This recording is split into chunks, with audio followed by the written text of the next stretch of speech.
Irmãos, hoje é o domingo 29 de março de 2020.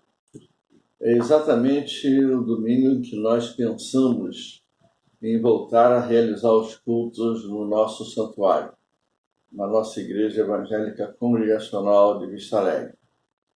Mas, devido aos acontecimentos, à evolução da pandemia que estamos vivendo, que o mundo está vivendo, ainda não podemos estar reunidos no nosso templo. Hoje vamos meditar a palavra do Senhor outra vez, e o que vamos ler está na primeira carta do apóstolo Pedro, no capítulo 1, começando exatamente no versículo de número 1. 1 de Pedro, capítulo 1, versículo 1. Pedro, apóstolo de Jesus Cristo, aos eleitos que são forasteiros da dispersão no Ponto, Galácia, Capadócia, Ásia e Bitínia, eleitos segundo a presciência de Deus Pai, em santificação do Espírito, para a obediência e a aspersão do sangue de Jesus Cristo, graça e paz vos sejam multiplicadas. Bendito Deus e Pai de nosso Senhor Jesus Cristo, que segundo a sua muita misericórdia nos regenerou para uma viva esperança mediante a ressurreição de Jesus Cristo dentre os mortos, para uma herança incorruptível, sem mácula, imarcessível, reservada nos céus para vós outros, que sois guardados pelo poder de Deus, mediante a fé para a salvação preparada para revelar-se no último tempo.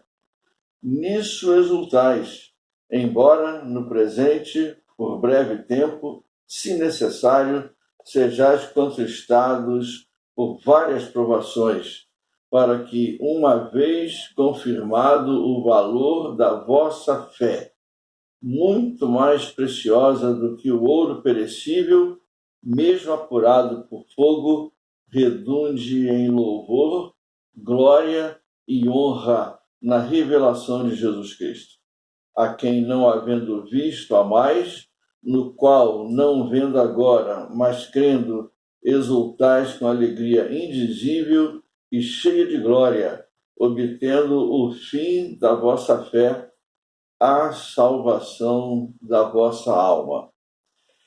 Muito bem, esta carta de Pedro é a primeira que ele escreve das duas que escreveu aos crentes de todos os tempos. Pedro viveu e aprendeu com Jesus Cristo. Aprendeu direto na fonte com Jesus Cristo. Seus altos e baixos durante os 3 anos aproximados que ele andou com Jesus e os demais colegas de ministério, Deus usou para a sua formação. Logo após Jesus ser elevado às alturas, conforme está escrito em Atos capítulo 1, e a descida do Espírito Santo em Atos capítulo 2, Pedro passa a liderar a igreja. Agora, ele é o líder dos apóstolos e é o líder, o primeiro pastor, o primeiro missionário da igreja.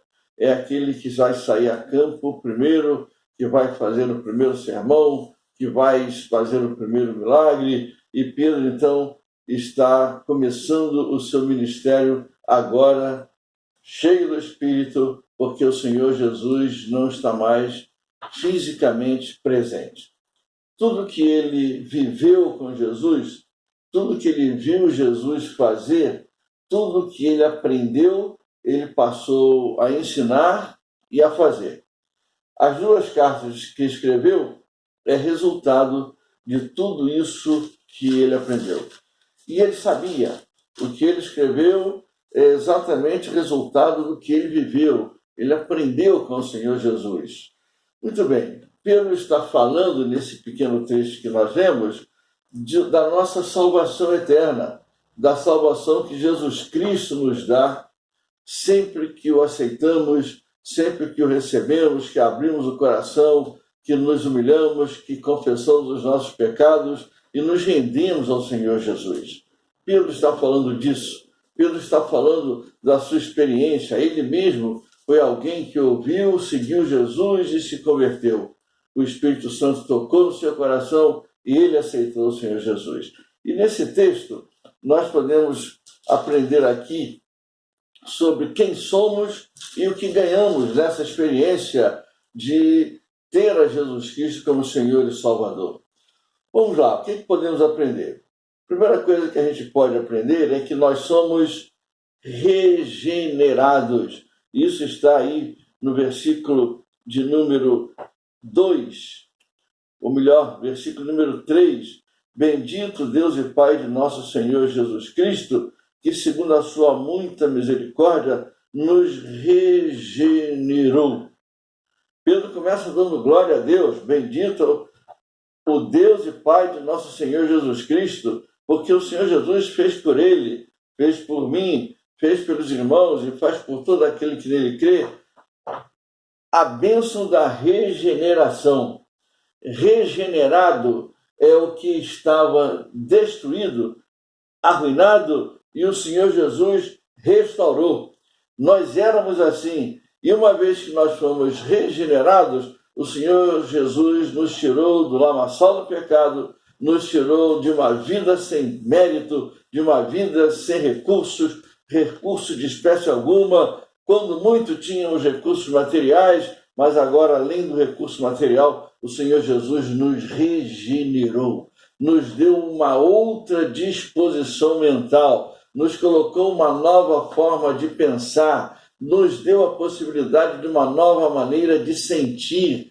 Por isso que quando experimentamos a Jesus como Senhor e Salvador, muita coisa na nossa vida muda. Muda a forma de pensar, mudam os gostos, muda o sentimento. Isso é o resultado de uma vida regenerada. As coisas que no passado nos atraíam, não nos atraem mais.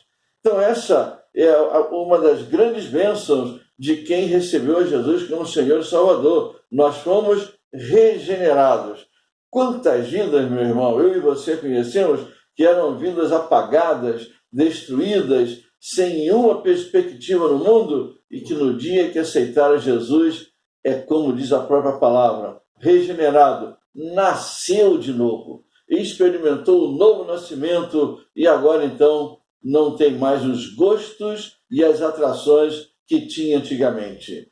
Muitas vezes nós aceitamos a Jesus, mas ainda ficamos incomodados lá com aquelas coisas lá do mundo que nos atraem.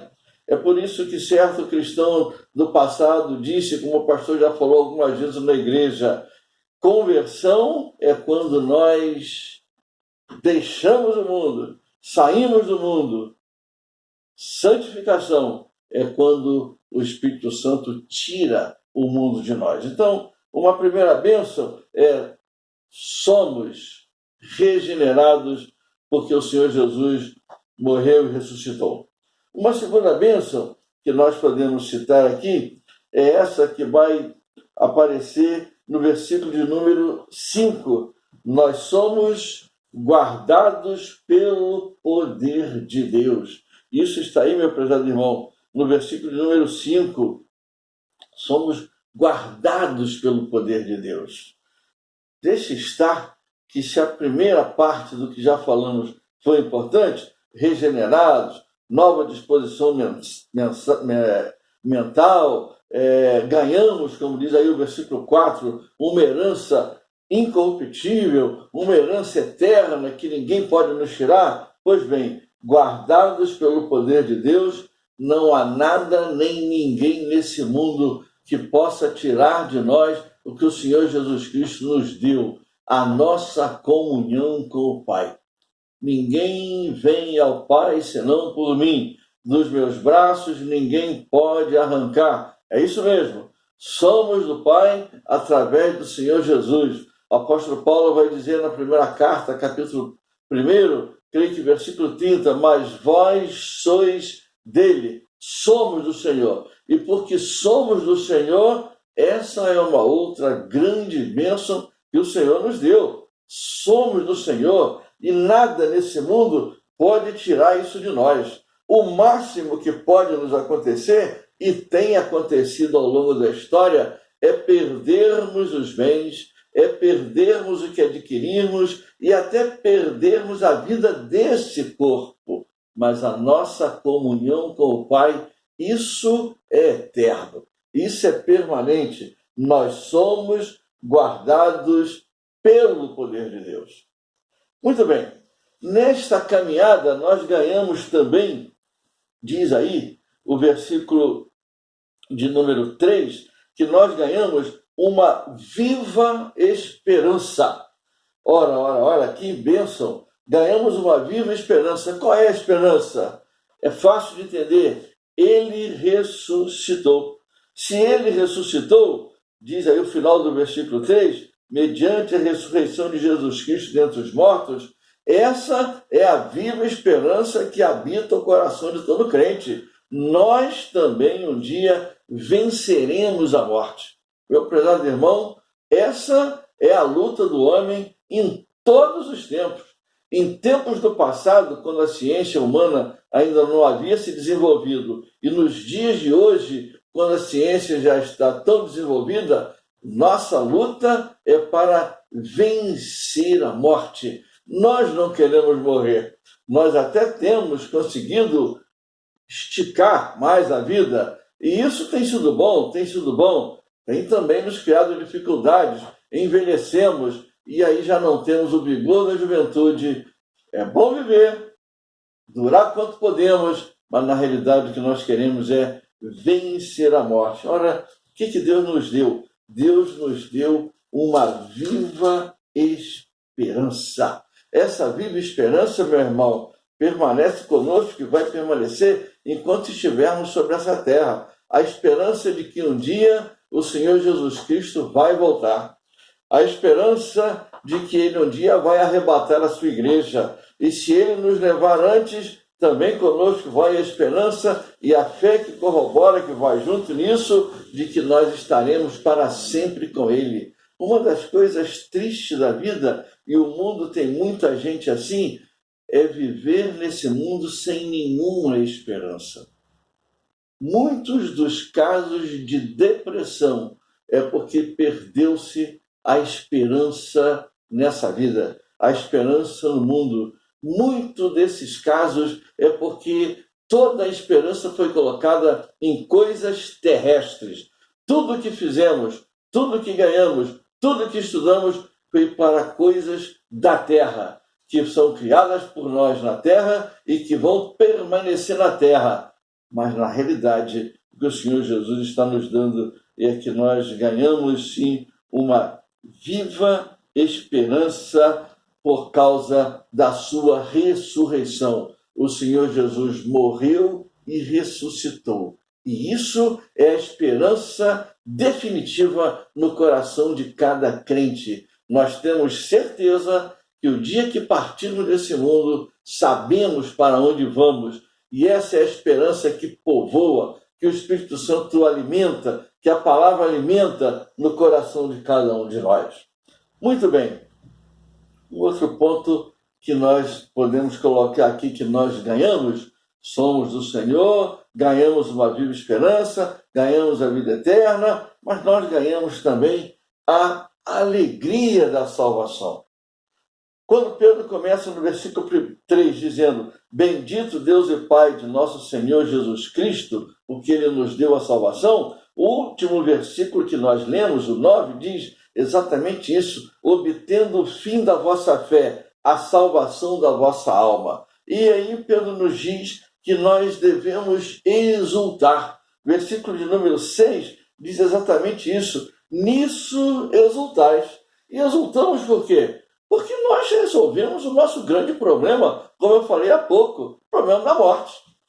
Pastor, mas e a luta, e a dor, e a vida, e os sofrimentos, e as doenças, e as enfermidades? É isso mesmo. Diz aí o versículo 6 o seguinte: nisso exultais, embora no presente, ou seja, neste exato momento em que eu e você estamos vivendo, embora no presente, por breve tempo, se necessário, sejais contristados por várias provações. Ora, meu irmão, Talvez você me diga assim, pastor, o senhor está dizendo que no presente, por breve tempo, mas eu conheço pessoas que estão há 10, 20, 30, 40 anos sofrendo, que não podem andar, que estão com enfermidade. Sim, é muito tempo. Para a nossa forma e a nossa noção de tempo, é realmente muito tempo, 20, 30, 40 anos. Mas se você parar para pensar que esses 40 anos, em relação à eternidade com Jesus, não significam nada, não dá nem para calcular em porcentagem,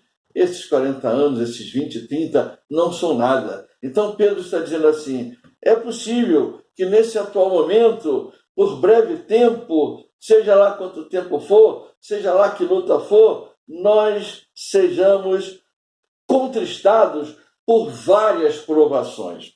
Provação para nós pode ser visto como um drama. Humanamente falando, é um drama. Nós não queremos ser provados. Ninguém quer ser provado. Nenhum aluno na escola gosta do dia da prova, porque é o dia que vamos ser provados. Mas a prova nos dá a oportunidade de mostrar se nós sabemos ou não sabemos.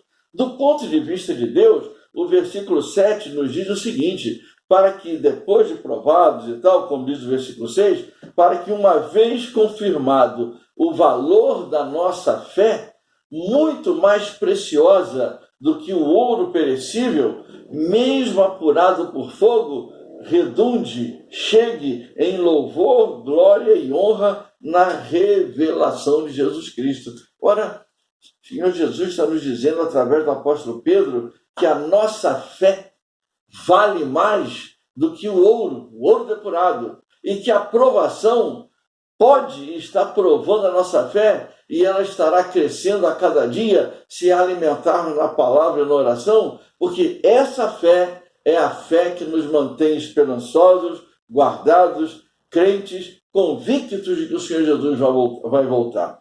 A aprovação pode nos ser vista por nós, e algumas coisas que eu falo, dizendo o seguinte, se necessário, diz aí o versículo de número 6, nisso exultais, embora no presente tempo, por breve tempo, se necessário, sejais contristados por várias provações. Esse se necessário, diz um comentarista, que pode ser Deus vendo o seguinte, em algum momento da minha vida, em algum momento da sua vida, nós precisamos ser provados.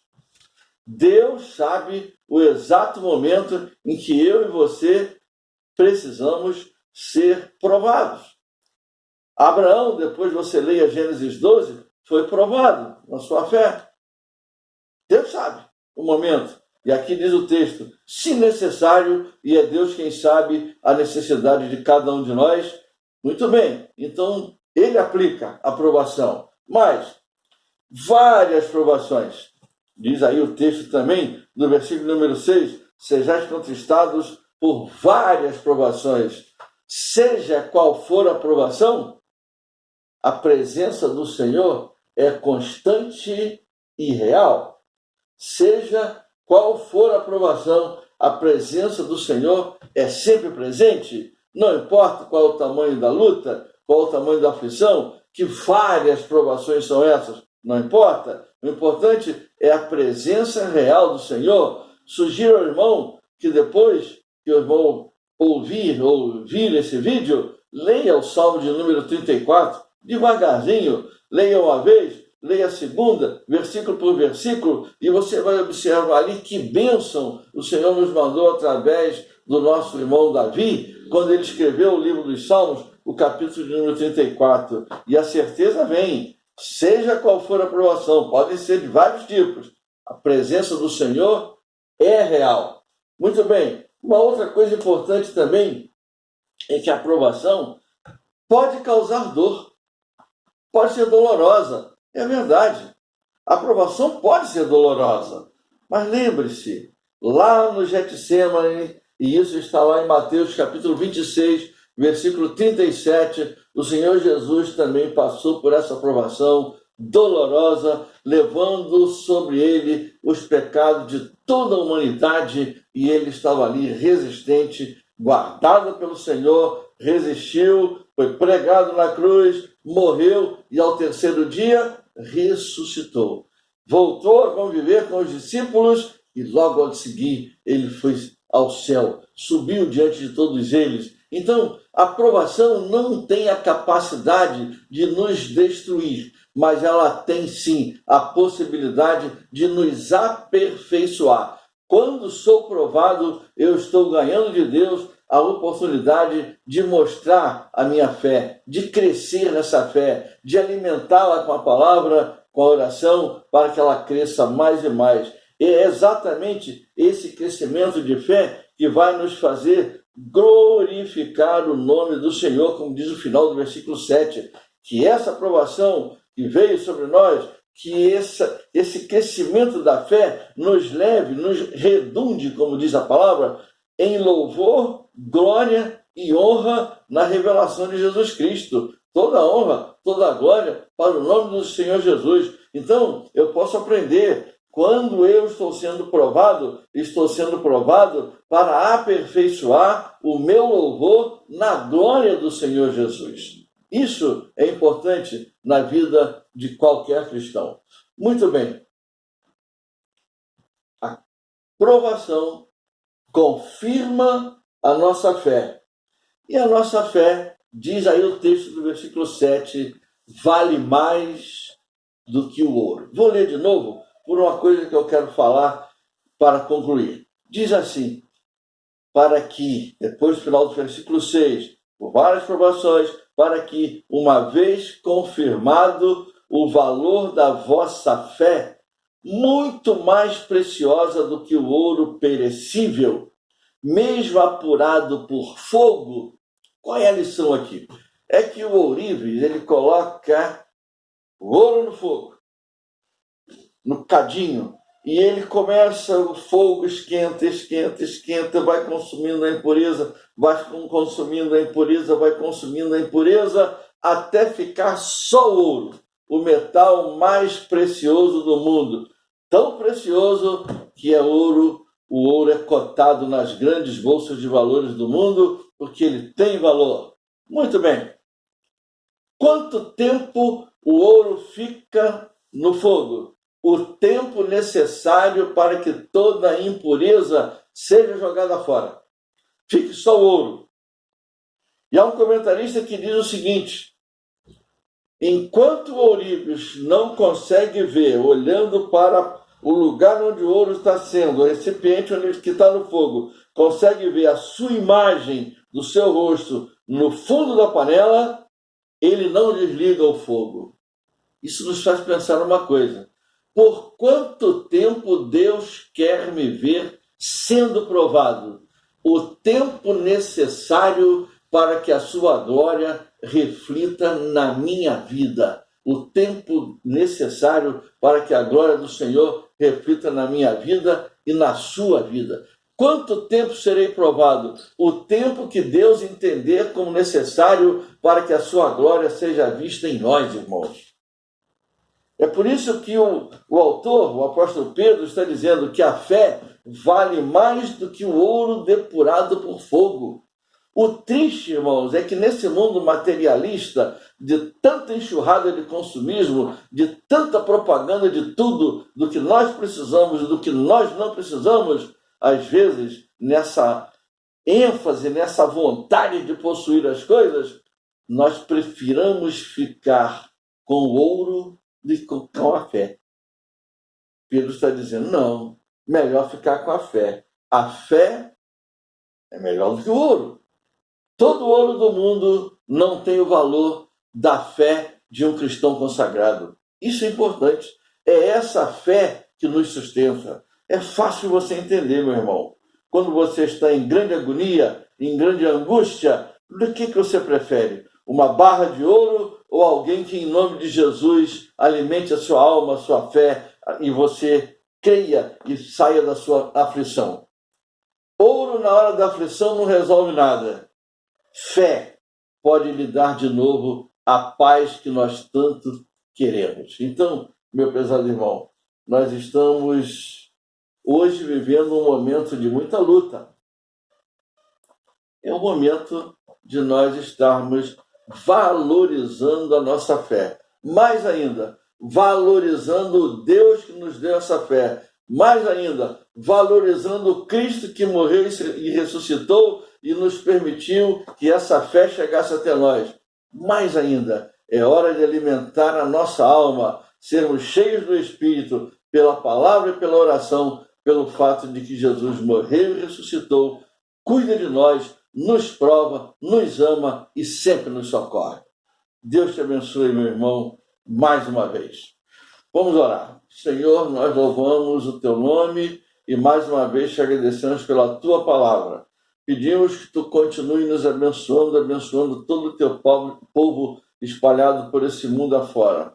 Hoje, o mundo tornou-se uma unanimidade. Não é uma unanimidade de alegria, nenhuma unanimidade de dinheiro, nenhuma unanimidade científica, mas é uma unanimidade de enfermidade.